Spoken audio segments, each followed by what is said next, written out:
Now, how about it? Son, wouldn't you like to have this watch for your very own? Something to really tell the time with, something with class and dignity. Well, I'd like it very much, but a watch like that wouldn't come within my budget, Sir Guster explained, a touch of genuine regret in his voice.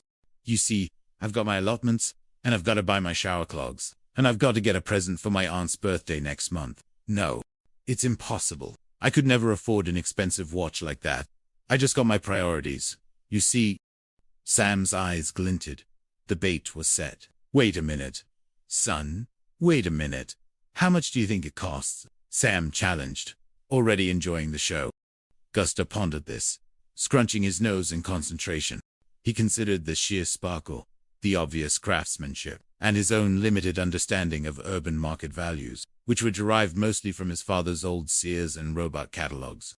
Well, it's got to be at least $12.95, he declared with a flourish, confident in his estimation. Sure, he was overshooting. A beat of silence passed as Sam processed this outrageously low figure. Then, a theatrical gasp. Only $12.95, he exclaimed, mimicking Guster's surprise, albeit with a hidden grin that quickly vanished. Golly, that's a low ball, son. That's right, son, Sam continued, launching into his well-rehearsed spiel. $12.95, and that includes sales tax and a lifetime warranty, including parts and labor. A steal, friend, a downright philanthropic gesture on my part. You'd be doing me a favor. Guster's eyes grew rounder. If that were possible, he felt a dizzying mix of disbelief and temptation. It sounded too good to be true, but Mr. Slippery Sam seemed like such a nice, earnest fellow. Thank you very much, mister, but I just couldn't. He felt a pang of guilt, as if taking advantage. You can't, Sam feigned indignation. $12.95 for a watch like that. Why? You'd be cheating yourself. Everybody knows that a gold watch costs 10 times that much. You'd be walking around with a bargain so good it's practically robbery. He made a disgusted clucking sound, shaking his head. Huh, no. I just couldn't do that to you, Mr. Friendly, Guster mumbled, utterly confused by the reverse psychology. I couldn't take advantage of your generosity, sir. Sam chuckled, smoothly recovering. What's your name, son? PFC Bumble, Guster Bumble. My name's Sam. Slippery Sam, the serviceman's pal. Now, let me tell you something.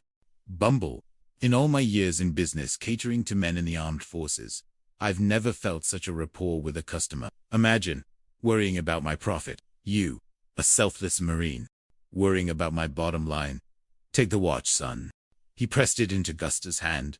Its metallic coolness, a shocking contrast to the desert heat. Guster recoiled slightly, the weight of the golden timepiece, feeling unexpectedly heavy, almost an albatross of good fortune. Oh, I just couldn't, Mr. Slippery Sam. As much as I'd like to have it, I just wouldn't enjoy it, knowing how I'd taken advantage of you. My conscience wouldn't let me sleep easy at night. His Harmony Creek sense of fair play was deeply ingrained. Sam wiped an imaginary tear from his eye.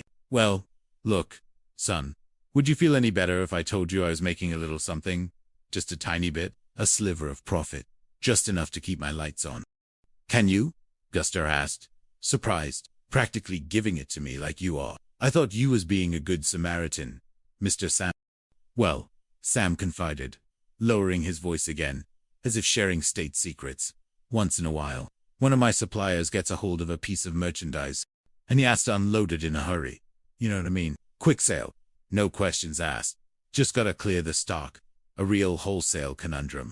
He gave a suggestive wink, laden with false meaning. Oh, sure. Guster's face brightened with comprehension. You mean he's overstocked? The pieces clicked together in his innocent mind. Sam blinked. Overstocked unhung. He mentally filed that away as a new way to spin his tale. The vocabulary of the gullible often proved surprisingly useful. Back home at the gas station, Guster continued, eagerly making the connection. Sometimes we'd get overstocked on inner tubes, and then we'd have to run a sale. Why?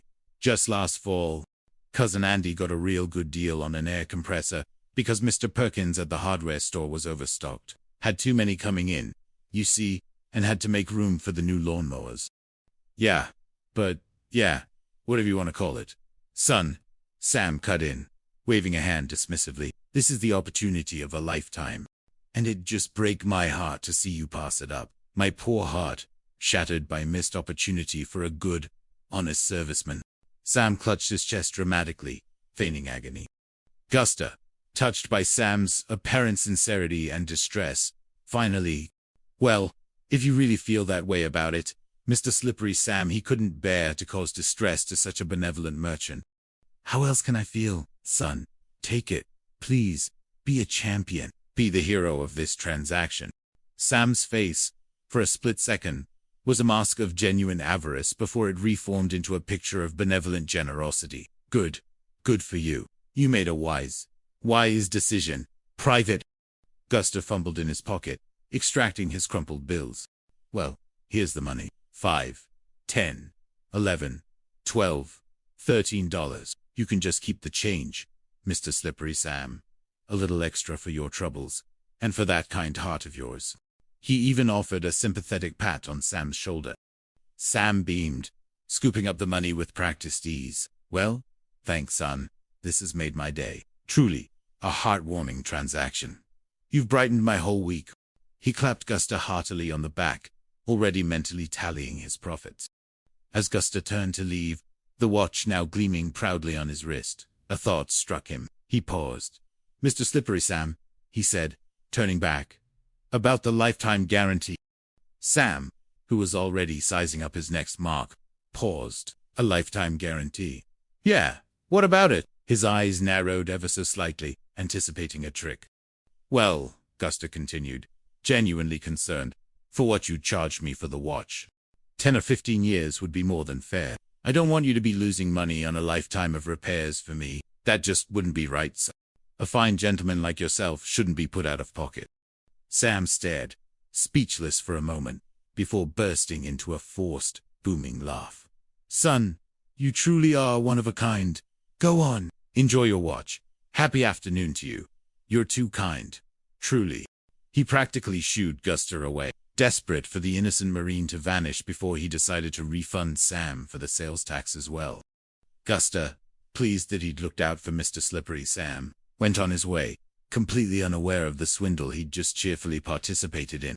The watch felt good on his wrist, heavy and solid, a testament to good fortune and good hygiene.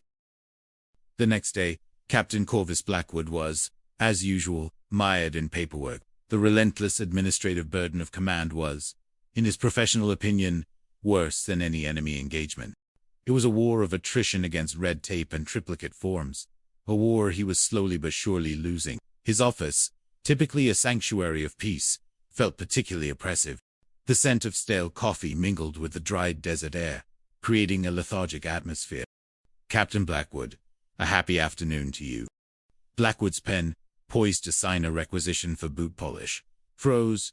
That voice, he knew that voice. It cut through his weary thoughts like a rusty blade. He dropped his pen, a faint thud echoing in the silence. He rubbed his eyes, then pinched himself. Hard. He wasn't dreaming. Gusta Bumbler here in his office again. What is it, Bumble? Blackwood growled, fighting a losing battle against his rapidly fraying nerves. I'm trying to catch up with this paperwork. What do you want now? More fascinating tailies from the shower clog market. Gusta, ever the optimist, beamed. Oh, I thought I'd just stop by and kill some time with my favorite captain. Maybe talk about important things, like the proper way to tie a square knot, or the history of military buttons. I know a thing or two about buttons, sir. Learned it from Cousin Andy's collection. Well, kill it somewhere else. Blackwood snapped, his gaze darting to the towering stacks of documents that threatened to consume him. I've got to clear all this up before I can get out of here. So beat it. Disperse. Vanish. He pointed an accusatory finger at the door. Well, maybe I could pitch in and help, sir, Gusta offered, completely undeterred, his eyes shining with helpfulness. I got plenty of time. My letter home is already written, and I found them shower clogs for a real good price, so all my duties are finished. You got your Liberty Pass. Private. Go into Glitterati Gardens. Go to a movie someplace. Watch a triple feature. Eat some popcorn.